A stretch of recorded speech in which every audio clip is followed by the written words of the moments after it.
Before we begin, make sure to subscribe to True Crime Case Files and press the notification bell so you never miss our latest true crime investigations, unsolved mysteries, and real criminal case stories. Every week, we uncover shocking crimes, hidden evidence, and the disturbing truths behind some of the most infamous cases in history. If you're fascinated by real investigations and mysteries that still haunt investigators today, you're in the right place. Now, dim the lights, settle in, and let's dive into tonight's case. This is the story of Austin Metcalf, a 17-year-old with a 4.0 GPA, a talent for football, and a twin brother who worshipped him. A boy who went to a track meet and never came home. Tonight, we are going to take you through every detail of this case, the confrontation, the testimony, the shocking moment during sentencing that left a courtroom breathless, and the verdict that finally brought a measure of justice to a grieving family. Stay with us. This one matters. Before we talk about what happened, we need to talk about who Austin Metcalf was. Because in cases like this, the victim can get lost in the headlines. Austin was 17 years old, an 11th grader at Frisco Memorial High School in Frisco, Texas, a fast-growing suburb north of Dallas known for its excellent schools and highly competitive youth athletics. He was, by every account, an exceptional young man. His father, Jeff Metcalf, would later describe him in court as boy, twin, son, leader, true warrior. Austin carried a 4.0 GPA. He was the MVP of his football team. Coaches and teammates described him as someone who elevated the people around him.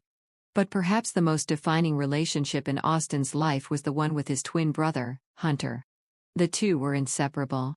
Same school. Same world. The kind of bond that only twins understand. Hunter would later say, through tears, that Austin was supposed to be an uncle to his future children. His best friend. The one person in the world who was always there. On April 2, 2025, Austin woke up and headed to a track meet. He had no reason to believe it would be anything other than another day of competition.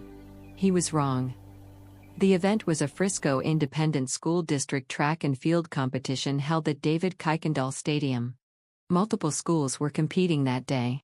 Austin was there representing Frisco Memorial High School. Then the rain came. When bad weather moves through a track meet, everything slows down. Athletes gather under their team tents to wait out the delay. Those tents become crowded. Conversations happen. Kids mill around. It's what coaches call organized chaos. That phrase would come up repeatedly during the trial. Because here is where things get critical. A student from a different school, Frisco Centennial High School, made his way into the Frisco Memorial tent. His name was Carmelo Anthony. According to testimony later presented at trial, Anthony's team had not brought their own tent to the meet that day. So Anthony, 17 at the time, sat down beneath Memorial's tent, uninvited. That decision would set off a chain of events that no one could take back. When students from Memorial noticed Anthony under their tent, some of them told him to leave. This seems like a small thing. A minor dispute. The kind of thing that gets sorted out in 30 seconds and forgotten by the next morning. But it didn't get sorted out.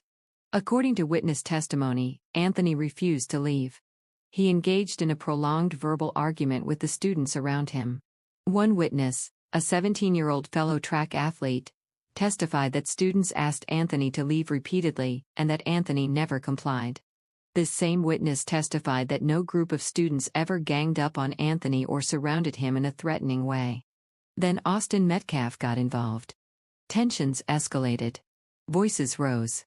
And then, according to multiple witnesses, Anthony issued a warning. "Touch me and find out." Those 4 words hung in the air. Witnesses described both teenagers as visibly angry. But most characterized Anthony as the one pushing the confrontation forward. Then Austin pushed Anthony. Exactly how, with both hands, one hand, a shove or a tap, became one of the most contested details of the entire trial. Witnesses disagreed on the specifics. What they did not disagree on was what happened next. Anthony reached into his backpack. He pulled out a pocket knife. And he used it. What followed was chaos. One single stab wound to the chest. 2 inches deep. Directly into Austin Metcalf's heart. The chief medical examiner of Collin County, Dr. Elizabeth Ventura, would later describe the wound in clinical detail on the stand. Several jurors appeared visibly shaken. At one point, Austin's family was asked to step out of the courtroom. After the stabbing, Anthony's own teammate, testifying for the defense, said he heard Anthony saying, "I told him not to touch me." Meanwhile, in that tent, people were only beginning to realize what had happened. At first, students didn't fully understand. Then panic spread like a wave. Coaches sprinted toward Austin. First responders were called. CPR was attempted. A responding paramedic testified that when they arrived, Austin had no pulse. He never regained consciousness. Austin Metcalf was transported to the hospital, where he later died from his injuries. He was 17 years old. The altercation, from the first word spoken to the stabbing, lasted under 30 seconds. His twin brother Hunter later confirmed that to the press. Under 30 seconds. While emergency crews worked desperately to save Austin, police moved to secure the scene. Carmelo Anthony was still there. Officers detained him. School resource officer Eduardo Cortez, captured on body camera footage, arrested Anthony at the scene. And here is the moment that would become central to the entire prosecution's case. On that body camera footage, Anthony said, unprompted, "I'm not alleged. I did it. Not I don't know what happened. Not I was scared. I did it." A knife was recovered. Anthony's backpack was photographed and logged into evidence. The state of Texas charged Carmelo Anthony with first-degree murder. Because he was 17 at the time, 17 is legally considered an adult in Texas, he would be tried as an adult. He was later released on $250,000 bond, placed under house arrest, and, under a negotiated agreement with the Frisco Independent School District, was permitted to attend and graduate from high school while awaiting trial. That detail alone ignited a firestorm of national debate. In the weeks and months that followed, the Austin Metcalf case became more than a local tragedy. It became a lightning rod. Social media exploded with competing narratives. Camps formed. People who had never met either teenager argued passionately about guilt, innocence, and self-defense. The case's racial dimensions were debated loudly online. Austin Metcalf was white, Carmelo Anthony is black. Protests were held outside the Collin County Courthouse. Austin's father, Jeff Metcalf, was furious. "This was never about race. It's about right and wrong. We are all humans. We all bleed the same color." The judge presiding over the case, Judge John Roach, imposed a strict gag order, barring those involved from speaking publicly. He also banned all electronics from the courtroom during the trial, a rare step that reflected just how incendiary the case had become. Meanwhile, Austin's family waited more than a year for their day in court. Jury selection began on June 1, 2026, in McKinney, Texas, the seat of Collin County.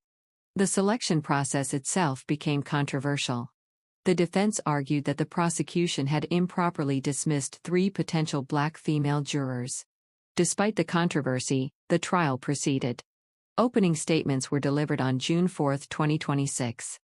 The prosecution, led by Collin County District Attorney Bill Wiersky, was direct and unsparing. He called the stabbing a provoked, unjustified murder, a sneak attack. He argued that Anthony had entered a closed team tent uninvited, escalated a confrontation that never needed to happen, and deliberately used lethal force. The defense, led by attorney Mike Howard, painted a very different picture. Howard argued that Anthony was sitting down with his bag on his lap, surrounded by roughly 20 people, with Metcalf and teammates standing over him. When Metcalf physically pushed Anthony, Howard said, "Self-defense is useless if you wait too late to defend yourself." He reacts in a split second of fear, chaos. 2 completely opposing versions of the same 30 seconds. The jury would have to decide which one to believe. Over 4 days, prosecutors called more than 20 witnesses. Students who were in that tent. Coaches who ran to help. First responders who fought to save Austin. Law enforcement who handled the investigation. Medical experts who described, in graphic clinical detail, what that 2-inch wound did to a 17-year-old boy's heart. One teenage witness testified that he and Austin had both asked Anthony to leave the tent multiple times. He told jurors there was no mob surrounding Anthony. No group attack. Just a verbal dispute, and one decision that ended a life. When asked directly whether Carmelo Anthony was acting in self-defense, the witness answered, "No. That's lethal force against non-lethal force." The defense called their own witnesses, including Anthony's track coach and a teammate, who argued that mingling under other teams' tents during rain delays was common practice, normal, unremarkable. But even defense witnesses conceded under cross-examination that a student would be expected to leave if asked. And they agreed, there was no reason to bring a knife to a track meet. Carmelo Anthony did not take the stand in his own defense. The jury would have to weigh everything without hearing from him directly. Closing arguments were delivered on June 9, 2026. The prosecutor's final words to the jury were simple. Austin Metcalf was a son. Austin Metcalf was a brother. The jury deliberated for less than 3 hours. 3 hours to decide the fate of a 19-year-old man. 3 hours to reach a conclusion about 30 seconds of violence 14 months earlier. When they returned, the verdict was read by Judge John Roach Jr. Guilty of murder. Carmelo Anthony broke down in tears. He was shaking as the verdict was read. He was immediately taken into custody. The jury then moved to the sentencing phase, deliberating for approximately 2.5 hours more. They rejected the defense's argument that Anthony had acted under sudden passion, a legal finding that would have capped his sentence at 20 years. 35 years in prison. Eligible for parole after serving half that time. The maximum possible sentence was 99 years, or life. After the sentence was read, Austin's family was given the floor.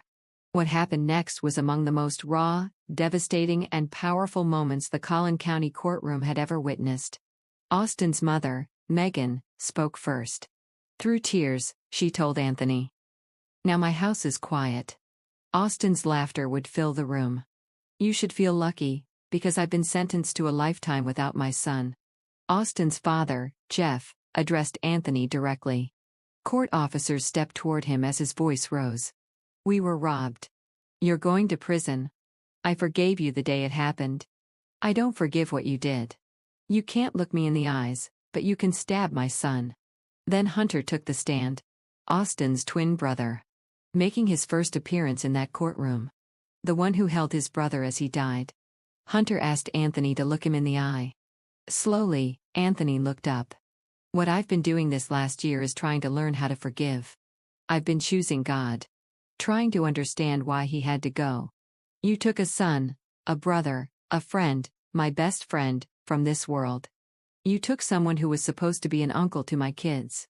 You let the devil take over in that moment. Eventually your name will be forgotten. But my brother's memory will live on. Now I want everything taken from you. You took everything from me. I wake up every morning, and his door is still shut." Anthony was removed from the courtroom. Court was adjourned. On April 2, 2025, a teenager went to a track meet and never came home. 30 seconds. One decision. Forever. After days of testimony, emotional witness statements, medical evidence, and legal arguments, the fate of Carmelo Anthony was finally placed in the hands of 12 jurors. The jury carefully reviewed everything they had heard. The defense had argued self-defense. They claimed Anthony feared for his safety and reacted in a split-second moment of panic. Prosecutors disagreed. They argued that Austin Metcalf was unarmed and that the use of deadly force was completely unjustified. The jury deliberated for only a few hours. Then the courtroom received word. A verdict had been reached. Family members on both sides returned to the courtroom. The atmosphere was tense. No one knew what would happen next. Then the jury foreperson stood. And the verdict was read aloud. Guilty of murder. The self-defense argument had been rejected. The jury concluded that Anthony was criminally responsible for Austin Metcalf's death. As the verdict was announced, emotions erupted throughout the courtroom. Members of Austin's family cried. Others sat silently in shock. Anthony lowered his head as the reality of the decision became clear. But the trial wasn't over yet. The court still had to determine punishment. Prosecutors requested a severe sentence. Defense attorneys argued for mercy. They claimed Anthony was a teenager who made a terrible decision in a heated moment. The jury once again deliberated. Hours later, they returned with their decision: 35 years in prison. The sentence meant Anthony would spend decades behind bars for the killing of Austin Metcalf. Austin Metcalf was a son, a brother, a leader, and a friend. He had a 4.0 GPA and a football career ahead of him. He had a twin brother who loved him more than words can say. On June 9, 2026, a jury said, what happened to him was murder. And a family, while no verdict could ever be enough, finally had an answer. Collin County District Attorney Greg Willis stood outside that courthouse and said, "Today, justice was served. Justice. After 14 months of grief, controversy, and national debate. For Austin Metcalf. Rest in peace." If this story affected you, please share it, not for the views, but for Austin. Drop your thoughts in the comments. Subscribe for more true crime coverage.